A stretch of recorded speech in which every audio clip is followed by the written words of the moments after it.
The Lodge of Edinburgh Defensive Band, Tyler in full dress, being the original uniform of the Edinburgh Defensive Band of Volunteers. History and origins of the Lodge Edinburgh Defensive Band, number 151. It has been thought advisable to present here a short history of the Lodge Edinburgh Defensive Band, not only to interest the brethren of the present day, but those who may in future become members. The Lodge has been in existence since 1782, and as the minutes books have all along been kept in a praiseworthy manner and are still in possession of the Lodge, there are ample means whereby a more lengthy history may be written, detailing the lives of many of the brethren who were in honour of the craft, and to this lodge in particular. In the year 1775, war was declared against America, then a colony of Great Britain. The colonists at that period, having placed themselves in an attitude of hostility towards the government and the colonial policy of the mother country, in order to subdue the insurrection and restore tranquility in the colony, the government immediately embarked several regiments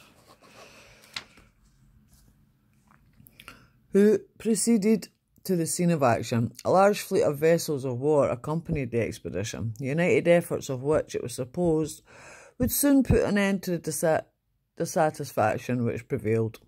The colonists on their part, however, defended themselves with heroism and gallantry worthy of the descendants of the British Empire. They armed themselves en masse under the able generalship of Washington and fitted out vessels of war to defend their coast and annoy the government of the mother country of making descendants upon the British coasts.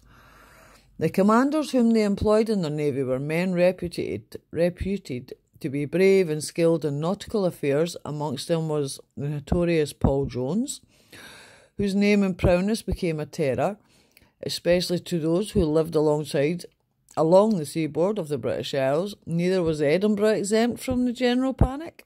Its near proximity to Leith and great wealth concentrated in the city at the time made it, they thought, a prize worthy of the daring and desperate exploits of so famed a commander as Paul Jones. The citizens of Edinburgh, accordingly, for their own protection, applied to the War Office for permission to raise a regiment of volunteers. They provided themselves with clothing, while the government would supply them with arms and ammunition. Authority for such a purpose was immediately granted, and the regiment was organised and consolidated under the designation of the Edinburgh Defensive Band of Volunteers. No sooner was this done than several hundreds joined, the standard composed chiefly of the bankers, merchants and professional gentlemen in the city. Their dress consisted of the cocked hat, light blue coat, faced and trimmed with orange, these being the colours of the city, with white breeches and black leggings. The regiment, which was under the command of the Lord Provost, kept up its efficiency during the whole period of the American War, until independence was ceded to the colonists. At this time, upwards of 50 of the regiment, in the anticipation of the corps being disbanded, resolved, for the purpose of keeping up with the harmony and goodwill which existed among them, to apply to the Grand Lodge of the Ancient Order of Freemasons in Scotland to erect and constitute them in a Lodge of Freemasons under the title and designation of the Lodge of Free and Accepted Masons in Edinburgh Defensive Band, which request was acceded to at the first quarterly communication thereafter, November 4th, 1782. Certificates of commendation were also handed to the Grand Lodge from the R.W. Masters of the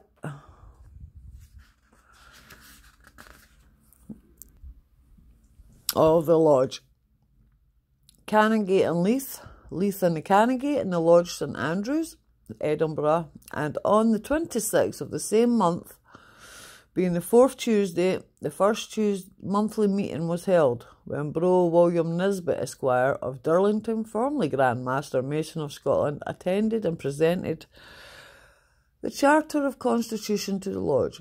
Having installed the R.W. Master, Brother Andrew Crosby, Esquire, and the other office bearers, he vacated the chair to the R.W.M., who presided during the remainder of the evening.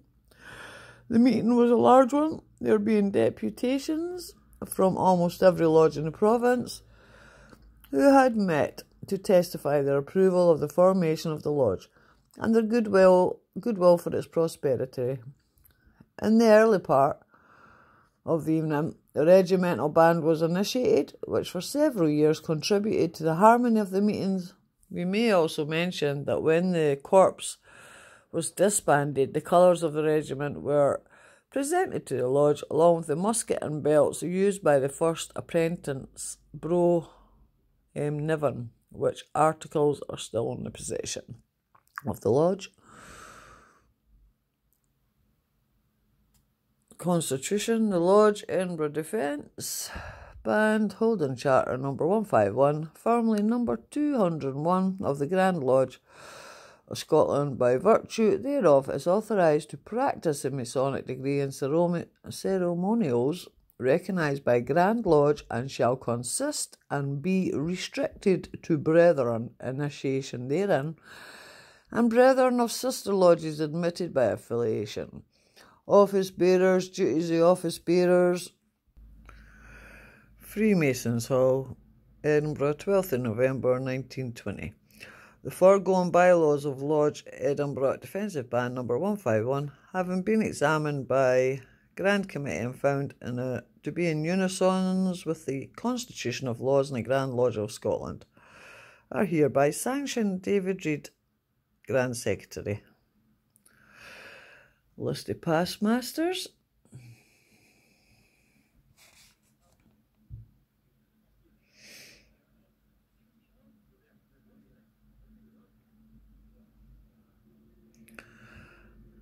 William Forrest, 1843. Interesting, eh?